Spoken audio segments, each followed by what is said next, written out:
Специалист из подрядной организации Россети «Северный Кавказ» вместе с сотрудниками «Ингушэнерго» занимаются установкой внешнего блока сплита на самонесущий кабель СИП, который входит непосредственно в дом. Проводится работа в рамках федерально-целевой программы снижения потерь. Она включает в себя два проекта – замена оголенного провода на СИП и непосредственно сама установка интеллектуальных приборов учета электроэнергии, которые дистанционно принимают показания. Соответственно, видно, что данный счетчик принадлежит данному двору, что исключает воровство. И, соответственно, данная программа федеральная направлена на то, чтобы исключить потери в сети, чтобы сходился баланс по подстанции, и чтобы все жители могли платить только именно то, что они потребили, именно только за себя. Но все не так просто. У рабочих специалистов с 2021 года не было возможности сделать свою работу, так как жители улицы Чопа Хаджиевлоева были категорически против этого. У них на сегодняшний день стоят счетчики, установленные более 5 лет назад в рамках других программ, и по 35-му закону об электроэнергетике они уже средствами измерения не признаются. Их необходимо заменить на счетчики более высокого класса точности. Среди сельчан сработало так называемое сарафанное радио. Одни говорят, что новый прибор может выдать неточные показания. Вторые опасаются, что к ним подключат другое домовладение и придется платить за двоих. Хотел бы всех жителей успокоить.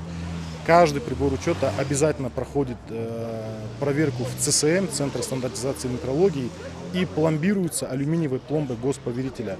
Погрешность данного счетчика составляет всего 1%, что существенно меньше погрешности обычных приборов учета, которые в данный момент стоят.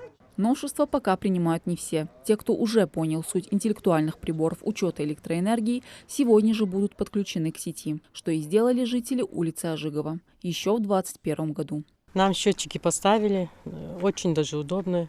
Снимать не надо показания, только на кнопку нажать, все видать, все показания видать, очень даже удобно.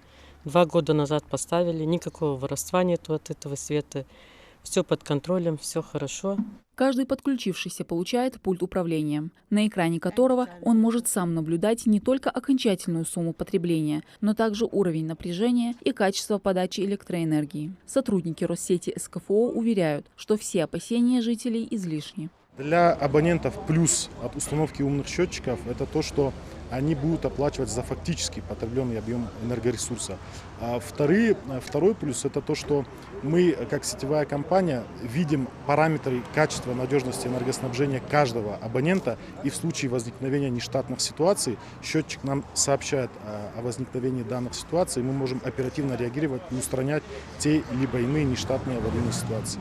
По региону была запланирована установка 16 тысяч счетчиков потребления электроэнергии. На сегодняшний день специалистами установлено 9 тысяч. На улице Чопа Хаджиевлоева несколько домов уже завтра смогут воспользоваться инновациями. А те, кто все еще против, с ними будут и дальше проводиться разъяснительные беседы. Мадина Цора, Асхаб Белакиев, Новости 24.